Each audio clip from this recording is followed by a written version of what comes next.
Oh yeah. So when they meet, Hugo. Huh?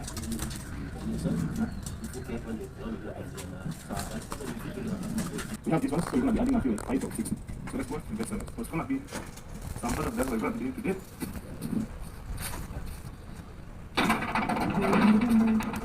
Ground has been so dry. Like if it was on a normal day, this river would decide. But as time goes by, the rivers are going to be so, they're going to be hard. They're going to be hard. Now you shall start dealing with the excess water. You know? But it's a good thing. The good thing about this place is, like, there's no day like the pond can be extremely dry. No. Can never.